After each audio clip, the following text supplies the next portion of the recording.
Hello and welcome to Indus News live from Islamabad. I am Muneeb Hamid with the news of this hour. Let's begin with the top stories first.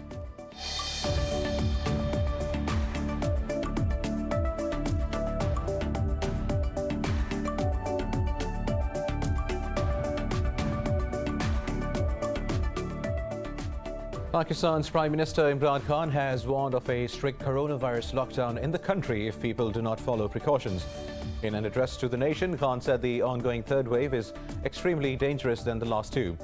Meanwhile, the third wave of the virus has dampened the Easter celebrations across the world as countries witness record deaths and cases. Globally, there are more than 2.8 million deaths and over 130 million infections.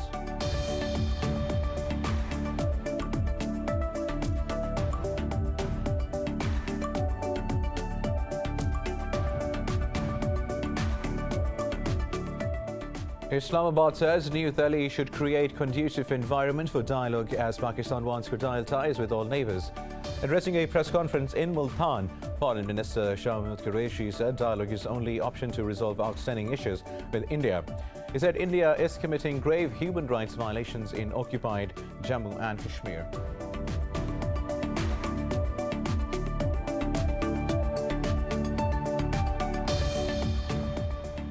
In Jordan, authorities have foiled an alleged coup attempt against King Abdullah bin al-Hussein and arrested 2 aides of former Crown Prince. In a video message, King Abdullah's half-brother, Prince Hamza bin Hussein, said he has been placed under house arrest. The military, in a statement, has told the prince to hold actions targeting security and stability of the country. Meanwhile, the US and regional powers have voiced support for King Abdullah.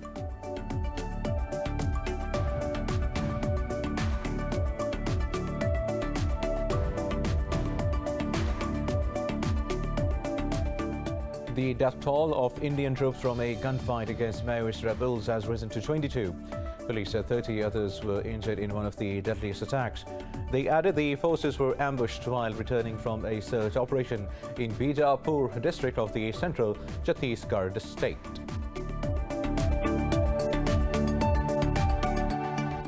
These were the top stories. News in detail after a short break. Stay tuned.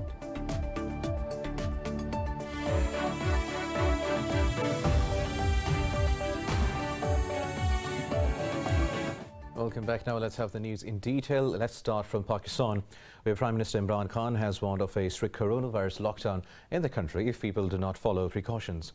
In an address to the nation, Khan said the ongoing third wave is extremely dangerous than the last two. He added no one could predict with certainty how far the third virus would go as infections continue to rise. Authorities have banned inter-provincial transport on weekends until the 25th of April. Pakistan has so far recorded 14,778 deaths and nearly 688,000 infections since the first case was detected in February last year. A vaccination drive is currently underway to inoculate people above 50 years of age. Meanwhile, India has reported 513 COVID-19 deaths and over 93,000 infections, the highest since mid-September. Globally, the virus has claimed more than 2.84 million and infected over 130 million people. More about the coronavirus in this report. The third wave of the COVID-19 has dampened the world's Easter celebrations as many regions witnessed record deaths and cases. But Britain has reached another milestone with 5 million now, having had both doses in what is the fastest rollout in Europe. Meanwhile, EU authorities continue to struggle with vaccine rollout and protest. In Germany, several thousand people took to the streets in Stuttgart to protest the government's handling of the pandemic. Face mask requirements and social distancing rules were mostly ignored, but police said a decision was taken to let the demonstration go ahead. We push the people even more together with every intervention by the police. That is counterproductive. So we didn't like what we saw, but it was a better decision for today, to let the demonstration go ahead. Over in the America, Brazil hopes to use veterinary facilities to increase COVID-19 vaccine output as the country accounts for the world's worst daily death tolls and its vaccination efforts lag. The country has registered nearly 2,000 deaths in a day, pushing the toll to over 330,000. Argentina's authorities say President Alberto Fernandez, who contracted the disease, is in generally good health despite having suffered a headache and light fever. The U.S. has put Johnson & Johnson in charge of a plant that ruined 15 million doses of its vaccine and has stopped AstraZeneca from using the facility. Also, the country has set a new record by administering more than 4 million doses of vaccine over the past day. More than 161 million doses have now been given to a U.S. population of around 330 million. Now, Pakistan says India should restore the special status of Kashmir if it wants to resume trade between the two countries. At a press briefing, Foreign Minister Shah Mahmood Qureshi reiterated that India should step forward to resolve outstanding issues. He said Pakistan has never refused to engage in dialogue with India on all issues for peace in the region. Speaking on Afghanistan, he said the international community is appreciative of Pakistan's efforts for sustainable peace in the country. He added that Pakistan will continue facilitating the peace process in Afghanistan. Now, the Indian troops have arrested 10 civilians in occupied Jammu and Kashmir's Pulwama district. The people were detained during a so-called cordon and search operation in the Kakpura area of the district. The arrests come after the killing of 3 youths during a violent search operation in the same district. So far, more than 14,000 people have been arrested since New Delhi revoked the valid special status on 5th of August 2019. Meanwhile, a major fire that broke out at a market in the northern Baramulla district has gutted at least 25 shops. The cause of the fire is not yet known. The death toll of Indian troops from a gunfight against Maoist rebels has risen to 22. Police said 30 others were injured in one of the deadliest attacks. They said the forces were ambushed while returning from a search operation in Bijapur district of the central Chhattisgarh state. State media said 20 security personnel were missing after the engagement. The Maoists claim to defend the rights of indigenous tribes, while India calls them an internal security threat. The rebels have been fighting the Indian government for more than 40 years in a conflict that has killed tens of thousands of people. Meanwhile, a roadside blast has rocked Afghanistan's capital city of Kabul, killing a member of security forces and wounding 3 others. Police say the army personnel were targeted during an attack on their vehicle in the Baghman district. No group has claimed responsibility for the attack. The recent surge in violence comes ahead of the Afghan peace conference scheduled to be held in Turkey later this month. Now moving to Jordan, where authorities have foiled an alleged coup attempt against King Abdullah bin al-Hussein. They have arrested 2 aides of the former crown prince. In a video message, King Abdullah's half-brother, Prince Hamza bin Hussein, said he has been placed under house arrest. Prince said he was not part of any foreign conspiracy and denounced the ruling system as corrupt. In a statement, the military has told the prince to hold actions targeting security and stability of the country. It said the warning to Prince is part of an ongoing security investigation. The military said under that broader probe, a former minister, a junior member of the royal family and others were also detained. Meanwhile, the US and regional powers have voiced support for King Abdullah. Now in Myanmar, protesters are back on the streets facing off with security forces across the country. Some of Myanmar's rebel groups have announced to support the anti-coup movement. The rebel groups met virtually to discuss the situation, condemning the junta's use of live ammunition on protesters. Last week, the junta declared a month-long ceasefire with ethnic armed groups. Meanwhile, hundreds of people protested in the country's second city of Mandalay and other cities. Opponents of the military rule took up Easter eggs as a symbol of defiance, with pro-democracy messages painted on them. According to the local monitoring group, security forces have killed 557 civilians so far. Now in Iraq, 2 rockets have hit near an air base housing US soldiers in north of Baghdad. The attack occurred 3 days before a new strategic dialogue with US President Joe Biden's administration. Iraqi officials said there were no casualties reported after the incident. Initial investigation shows the rockets targeted Balad Air Base but fell short and hit a village nearby. No group has claimed responsibility for the attack. Also, last month, 5 rockets had hit a Balad Air Base. Now, 10 people have been killed in a suicide attack on makeshift kiosks near government buildings in the Somali capital of Mogadishu. An information ministry spokesman said a number of people were also wounded in the attack. Witnesses say the bomber walked into a crowd who were drinking tea in an open area near a police station. A government spokesperson said a police station or a government ministry located near the scene could be the target. However, he said the motive of the attack is not yet known. Now, this comes hours after Al-Shabaab militants attacked 2 military bases outside the city, killing 9 people. Moving on now, Ukraine says its soldier has died in an explosion near Russian-backed separatist de facto capital, Donetsk. Tensions have been high in eastern Ukraine as Moscow and Kiev blame each other for a rise in violence along the front line. In a Facebook post, the Ukrainian army said an explosive device went off near the village of Shamy, north of Donetsk. It said the soldier succumbed to his injuries, while self-proclaimed Donetsk People's Republic has accused the Ukrainian army of killing a child in a drone attack. The People's Police of the DPR called on the representatives of the OSCE monitoring mission to demand a probe into the incident. Bulgarians are casting their ballots to elect a new parliament. Over 6.7 million Bulgarians are eligible to pick representatives for the 240 seat. The turnout is likely to be low due to voters' fears of COVID and a slow vaccine rollout. Opinion polls suggest that Prime Minister Boyko Borisov's centre-right GERB will again be the largest party.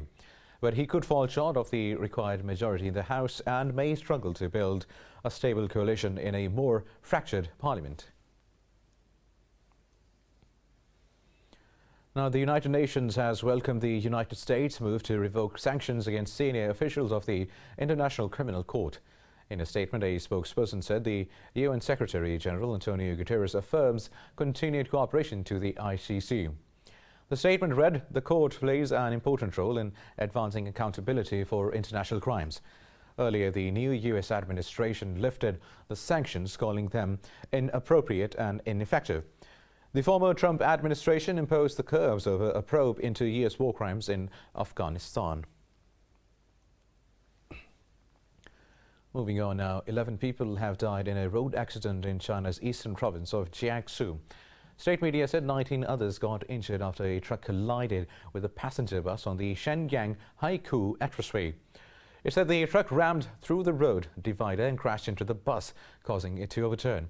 Consequently, 2 more trucks in line ended up in rear-end collision. It added the truck was not overloaded when the accident took place, but an investigation is underway. More news coming up in this news bulletin after a short break. Stay with us.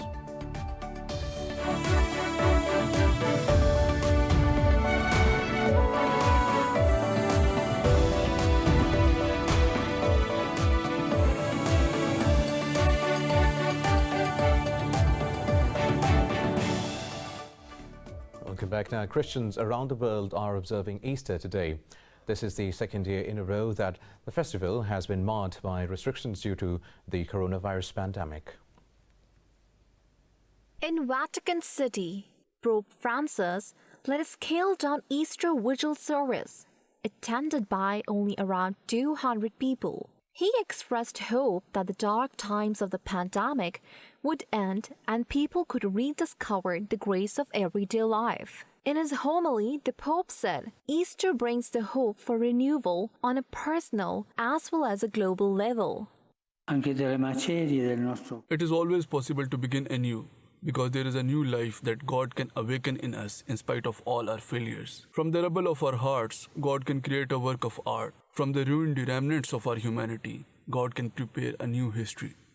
Meanwhile, in Pakistan also, the Christian community is celebrating Easter while observing the COVID-19 SOPs. In a tweet, Prime Minister Imran Khan wished the Christian community in Pakistan a happy Easter. Now, in Egypt's capital, Cairo, the PHARAOHS Golden Parade was held to transport 22 royal mummies to their new home, where they are to be displayed in greater splendor. Let's find out in this report. In a highly sumptuous event, the ancient rulers of Egypt were relocated to a new residing place under strict security arrangements and protocol. The Pharaohs Golden Parade featured 22 royal mummies, which were placed in protected capsules and carried across Cairo on special vehicles. The mummies of 18 kings and 4 queens, mostly from the New Kingdom, were shifted from the Egyptian Museum in Tahrir to the National Egyptian Museum of Civilization in Fustat, located 5 kilometers away. They were received at the museum with a 21-gun salute. Egypt's President Abdel Fattah al-Sisi stood by as the mummies filed past on vehicles bedecked with golden motifs. The heads of the UN Culture Agency, UNESCO, and the World Tourism Organization also attended the ceremony. The elaborate event was designed with the intent to expand interest in Egypt's rich collections of antiquities. The country's tourism has been severely affected amid the ongoing pandemic.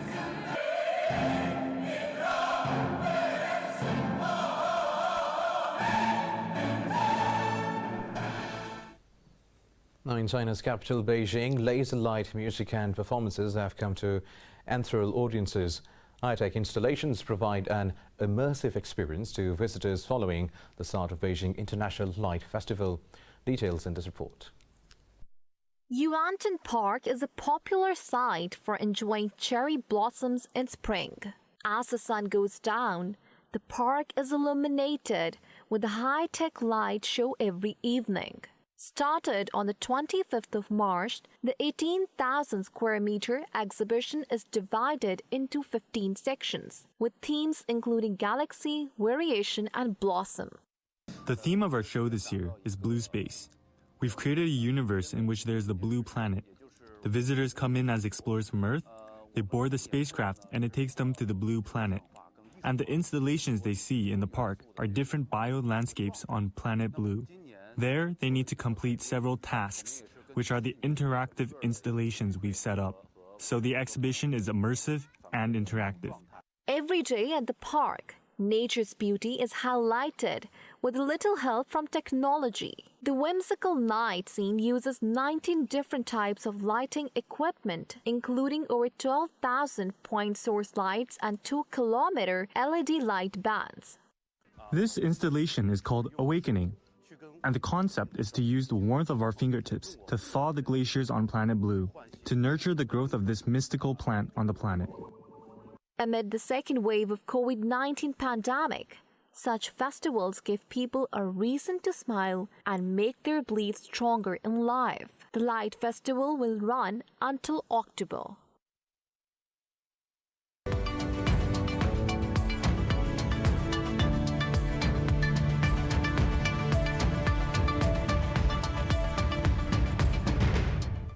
Well, Gulf markets are trading mixed as investors weigh pandemic situation in the absence of any major stimulus. Abu Dhabi Securities Exchange as of marginally for the 6th session in a row to pile up nearly 4% in weekly gains. The Dubai financial market also gained following its best in months performance last week. Qatar Exchange slipped with industrial shares weighing it down the most. Kuwait's Premier Index moved upward with Ahli United Bank, Kuwait Finance House and Gulf Bank all trading higher. Shares in Bahrain also ascended, however, Oman's 30-company index traded under the flat line.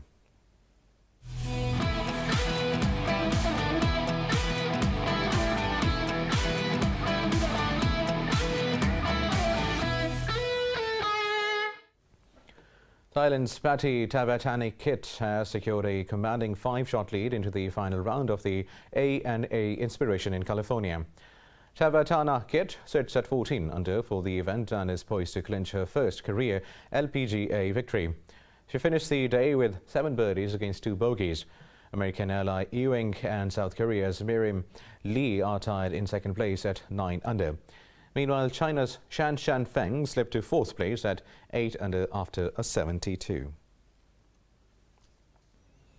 Now, in the National Basketball Association, Tobias Harris scored 32 points as Philadelphia 76ers beat Minnesota Timberwolves 122-113. This marks Philadelphia's 8th consecutive win against the Wolves. Joel Embiid recorded 24 points for Philadelphia on his return from a 10-game absence. Meanwhile, Dallas Mavericks dominated Washington Wizards 109-87 to wrap up a 5-game road swing. Luka Doncic finished with 26 points, while Tim Hardaway Jr. added 16 for the Wizards. In other fixtures, New York Knicks bested Detroit Pistons 125-81, while Miami Heat downed Cleveland Cavaliers 115-101. Well, with that, we come to the end of this news bulletin. For the latest updates, you can follow us on social media at indus.news. Take care.